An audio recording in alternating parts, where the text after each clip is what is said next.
კიდევ ერთი ინტერვიუ, რომელიც გასულ კვირაში ჩავწერეთ, ეხმიანება ტურიზმის შედეგებს და მზარდ დინამიკას, რაც დაგვიდასტურა კიდეც საუბარში. სასტუმროების მენეჯმენტ კომპანია McDerny Hospitality International-ის ვიცე-პრეზიდენტმა მაია წერეთელმა. მაიასთან ყოველთვის საინტერესოა საუბარი, რადგან მიღმა პოზიტიური დინამიკის ობიექტური შეფასებისა ტურიზმის ინდუსტრიაში, ის ყოველთვის პოულობს მაღალ პროფესიულ არგუმენტებს შეაფასოს მიღწევებით და გამოწვევებით, რომელიც ამ მიმართულებით რჩება საქართველოს ეკონომიკას. დიდი მადლობა ამ შესაძლებლობისთვის. მადლობა მოწვევისთვის. შეგვიძლია თუ არა, ალბათ შეგვიძლია, წლის ბოლოა, ახალი წელიც მოდის, დღესასწაულები, შედეგები დავდოთ, როგორი იყო 20-25 წელი Courtyard by Marriott ბათუმისთვის და მე უკვე ცოტა დიდ სურათში მაინტერესებს თქვენი აზრი. კი ბატონო, სიამოვნებით. საკმაოდ კარგი მონაცემები და საკმაოდ კარგი შედეგები გვაქვს ამ დროისათვის. დატვირთვა იყო იმაზე ბევრი, ვიდრე დაბიუჯეტებული და საკმაოდ დატვირთული სეზონი გქონდა. პირველ რიგში მინდა ვთქვა, რომ სეზონი გაიზარდა, ანუ ჩვენ დატვირთვა დავიწყეთ უკვე მაისის დასაწყისიდან, რაც ძალიან კარგი მაჩვენებელია. ადრე თუ საუბრობდით მხოლოდ ივლისი, აგვისტოზე, ეხლა მაისიდან დაწყებული სექტემბრის ბოლომდე, მათ შორის ოქტომბერიც იყო გამორჩეულად კარგი და შესაბამისად ამან გამოიწვია, რა თქმა უნდა, და პროცენტული მატება დატვირთვის ნაწილში, საშუალო ფასიც იყო საკმაოდ კარგი. ბაზრები გადაფასდა, ყავს არა ყავს ზუსტად იგივე ქვეყნებიდან სტუმრები, რასაც წინა წლებში ყავდა, თუმცა ამან არ გამოიწვია არც ფასის ვარდნა და არც საშუალო მაჩვენებელზე არ ქონია ცვლილება, არ განუცდია. ამიტომ კარგი წელი იყო შემიძლია. შეიძლება ითქვას დაემატა ამ მრავალფეროვნებას პირველ რიგში საქართველოს მასშტაბი ქვეყნის შიგნით იყო საკმაოდ კარგი, შიდა ტურიზმი საკმაოდ კარგად გამოიკვეთა. ზაფხულის თვეებში განსაკუთრებით შაბათ-კვირის თემა უკვე ამუშავდა საქართველოში, როცა ადამიანები უკვე გეგმავენ შაბათ-კვირას დასასვენებლად ზღვაზე წასვლას და ჩვენ გვაქვს იმის ფუფუნება, რომ 4 საათში მანქანაში ჯდები თბილისში და უკვე ზღვაზე ხარ, ეს საკმაოდ კარგად დაიტვირთა. გარდა ამისა, ისრაელი იყო განსაკუთრებით მატება შეინიშნებოდა ისრაელის მხრიდან. როგორც ვესაუბრე, ისრაელის ერთ-ერთ წამყვან ტურისტულ კომპანიას ჯამში მათ საქართველოს მასშტაბით ჰქონდათ 70,000 ღამისთევა, რაც არის კოლოსალური ციფრი ზოგადად ღამისთევების თვალსაზრისით, მათ შორის 10,000-მდე ღამისთევა თითქმის შევასრულეთ ამ კონკრეტულ სასტუმროში და ეს საკმაოდ დიდი მაჩვენებელია. გარდა იმისა, რომ ეს გამოცდილი ბრენდია და მომხმარებლებისთვის რაც უკვე გამოცდილი მენეჯმენტი, ბოდიში რო სუბიექტური მაგრამ შემთხვევაში, მაგრამ მინდა რომ ეს დავაფიქსირო. ამ მიზიდულობას ჰქონდა რაიმე სპეციალური შეთავაზების ამბავი ან რაღაცა, თუ ეს მაინც სტიქიურად ხდებოდა. მე არ ვამბობ ხა რომ თქვენ დააგრძელეთ სეზონი ეს ვითარებიდან მომდინარეობს. იყო რამოდენიმე ფაქტორი, რამაც თავისებურად გავლენა იქონია ასეთი ტიპის დატვირთულობაზე. პირველ რიგში Marriott-ების მასშტაბით Marriott International-მა გააკეთა საქართველოში არსებული სასტუმროებისათვის რაღაც პატარა ვიდეო რგოლი, რომელიც მოძრაობდა როგორც საერთაშორისო პლატფორმებზე, ასევე შიგა ბაზარში, რამაც საკმაოდ კარგი უკუგება მოგვცა. ასევე ჩვენ ხშირად ვახსენებდით თავს, მოგეხსენებათ საქართველოში განსაკუთრებით კარგად მუშაობს სოციალური ქსელები და სხვადასხვა შეთავაზებების სახით. თითქმის ნებისმიერ სეზონზე გქონდა მორგებული და თვეების მიხედვითაც კი ვშლიდით იმ შეთავაზებებს, რასაც ჩვენი მაყურებელი თუ მსმენელი თუ მკითხველი ჩვენგან მოელის და ამიტომ კარგად იმუშავა ამ შეთავაზებებმა. ფასიც ისეთ საფასო კატეგორიაში დავრჩით, რომელიც არც ძალიან მაღალია და არც საკმაოდ ფაქტიურად კარგად ვიმუშავეთ ფასის და შეთავაზებების ფარგლებში. ამის პარალელურად იყო იმგვარი ჩართვები და ჩარავები თქვენი მხრიდან, როგორც იყო მაგალითად შეფების მოწვევა აზიიდან, მენიუს განახლება ამ ყველაფრიდან გამომდინარე. გასაგებია ახლა, როცა ესეთი ავტორიტეტული შეფები ჩამოყავთ, იმას მოქმედების თავისუფლებასაც შესაბამისად, ამანაც ალბათ შესაბამისად შექმნა თავისი მიზეზი. რა თქმა უნდა, მოგეხსენებათ, რომ საუზმე არის სტუმრის განსაკუთრებული სიამოვნება, როდესაც სასტუმროში ცხოვრობ, საუზმეში ის კვება, რომელსაც არც ერთი სტუმარი არ აცდენს. სხვა დანარჩენზე ვთქვათ, რანჩის ან ვახშმის დროს შეიძლება სტუმარი გარეთ გადიოდეს, მაგრამ საუზმე გადამწყვეტია სტუმრის კმაყოფილების თვალსაზრისით. შესაბამისად, სწორედ თქვენ ბრძანეთ, რომ აი შეფების მოწვევამ მათ შორის საუზმის ნაწილში საკმაოდ დიდი კმაყოფილება გამოიწვია, ვინაიდან მათ დახვდათ სწორედ ის თავისი ქვეყნის სამზარეულო, რასაც ისინი საუზმის დროს სიამოვნებით მიირთმევენ. ასევე გავაკეთეთ ქართული კუთხე, სადაც ეს ჩვენი ცნობილი ხაჭაპური და აჭარული ტკბილეული იყო წარმოდგენილი და ამან თავისთავად დამატებით და ასევე ჩვენი ესეთი know-how იყო, რომ საუზმის დროს ესეთი მოკრძალებული ჩამოტარება ხდება რაღაც განსაკუთრებული ტკბილეულის, როცა სტუმარს უკვე გონია, რომ თითქმის ყველაფერი მიირთვა, კიდევ ახალი სიახლე მოდის და თეფშთან აწვდიან და განსაკუთრებულ ცუნებაში აგდებენ და ამან კარგად იმუშავა. თან ტეის ატლას 2025-ში აჭარული რომელი კატეგორია თქვეს? ღვეზელები კატეგორია. ველიაში მე მგონი კი გულსართიანებში. მან უკონკურენტო ართ. პრეზენტაციის თვალსაზრისითაც საინტერესოა და თითქმის უმეტესი ადამიანი, ვინც აჭარაში ჩამოდის, ეს ბოუთ ხაჭაპური, რასაც ნავისებრ ხაჭაპურს ეძახიან, თითქმის არ უნდათ, რომ გაუშვან შესაძლებლობა, რომ არ გასინჯონ და თავისთავად ამან გამოიწვია ბევრი ინტერესი ზოგადად. საკმაოდ კარგად იმუშავა ქვეყნის მასშტაბით რეკლამებმა, რაც ტურიზმის ადმინისტრაციამ გააკეთა, ცალკე აჭარის ტურიზმის ადმინისტრაცია ჩაერთო ამ საკითხებში და ბევრი ინტერესი გამოიწვია. თითქმის ყველა თქვენ ინტერვიუს თვალყურს ვატევნებ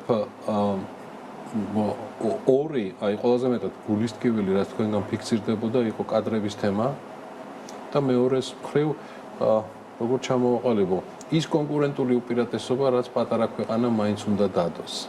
მახსოვს ჩამჩა ერთი ფრაზა 9 საათი არავინ იფრენს პატარა ქვეყანაში თუ ის განსაკუთრებულ მიზიდულობას არ შეგვიძლია. ავად თუ კარგად ფაქტია 20-25 წელს ჩვენ გვაქვს შედარებით დაგრძელებული სეზონი, კი ბატონო. ეს არის ფაქტი. ჩვენ გვაქვს ტრაფიკი ისეთი ქვეყნებიდან, სადაც პირიქით ვერ წარმოვიდგენდით, რომ საერთოდ იქნებოდა რაიმე ტიპის მიგრაცია, არათუ ტურისტული. დი. ჩვენ ეს ყველაფერი მივიღეთ.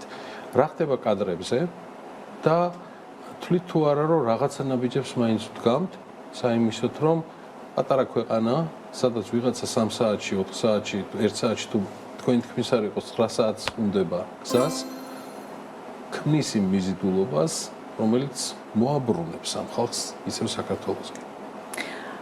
ეს საკითხები კადრების ნაწილში კვლავ რჩება გამოწვევად, საკმაოდ რთული გამოწვევაა და ამ ზაფხულს ჩვენ გქონდა შემთხვევები, როდესაც ფაქტიურად ნახევარი კონტინგენტი ყავდა იმ რაოდენობის, რაც გვჭირდებოდა. უბრალოდ ვერ უშოურობდით ბაზარზე ადამიანებს, რომლებსაც სურდათ ამ სფეროში დასაქმება და საკმაოდ გართულდა ამ თვალსაზრისით ოპერირება. ფაქტიურად თითქმის ყველა ოთახებს მომზადებაზე ვიყავით გადართული, მთელი მენეჯმენტი ჩართული იყო ამ საკითხებში.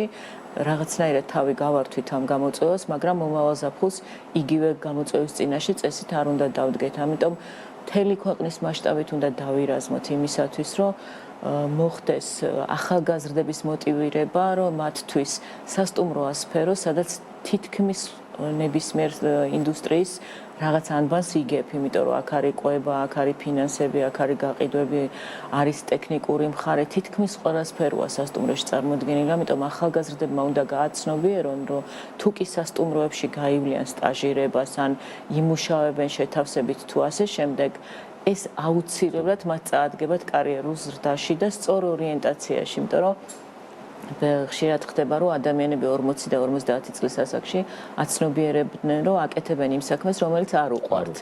და თუ კი ეს დასაწყისში, სწავლის დასაწყისშივე ეცოდინებათ, რა არის მათი სიამოვნების და თვით გამოხატვის, რეალიზების სფერო, კარგი იქნება. ამიტომ მე მოუწოდებ ახალგაზრდებს, რომ ჩაერთონ ტურიზმის სფეროს ტრენინგებში და სტაჟირებაში. რაც შეეხება ქვეყნის მასშტაბით პროფესიული განათლება ვერ პასუხობს იმ მოთხოვნას, რაც ჩვენ გვჭირდება, მიუხედავად იმ უამრავი ინვესტიციისა, რაც ამ სფეროში ჩაიდო და რაღაცა რადიკალურად შესაძლებელია ამ მიმართულებით. ასევე დიდ სირთულეს გვიქმნიდა და უნდა ვახსენო დროის რაღაც უზომოდ და უნორმოდ სწავლების პროცესი, როდესაც არ მთავრდება ივნის ზოგადად როგორც პროფესიულში ასევე უმაღლეს განათლებაში არ მთავრდება არ დადეგები აღარ იწყება ივლისის შუა რიცხვებამდე და თუ კი ვინმე ზაფხულზე მაღალ სეზონზე უნდა დასაქმება ანუ სასწავლებლებმა უნდა გააცნობიერონ რომ სადღაც მაისის ბოლოს სწავლა უნდა სრულდებოდეს დაიწყოს უფრო ადრე შეამჭიდროონ ეს სასწავლო პროცესი მაგრამ მაისის ბოლოს სწავლა უნდა იყოს დასრულებული რომ ახალგაზრდას შესაძლებლობა მიეცეს 3 თვით დასაქმდეს და გამომუშავებაც მიიღოს და ასევე ბიზნესებმაც სეზონი დაგეგმონ, იმიტომ სხვანაირად მე ასევე დიდად მივესალმები, რომ დაბრუნდეს საღამოს სწავლება და არა ისე, როგორც მთელი დღე სწავლობენ, ანუ აქვთ ლექცია, პირველი 2 ლექცია დღის დასაწყისში, შემდეგ აქვთ თავისუფალი დრო, მერე აქვთ საღამოს ლექციები და ახალგაზრდა ვერ ახერხებს დასაქმებას, იმიტომ რომ ან უნდა ისწავლოს, ან უნდა იმუშაოს. შეთავსება თითქმის შეუძლებელი ხდება და ნუ ეს გამოწვევები არსებობს ცხადია. ორი კითხვა დამჭა. მივდივარ თუ არა ნაბიჯ მაინც იმ სწორი სტრატეგიისკენ და მისი აღსრულებისკენ, ისე თქვენ ციტირებას მოვხდენ, სწორი სტრატეგიით ჩვენ შევძლებთ, რომ მუდმივად დატვირთული ქვეყანა ვიყოთ.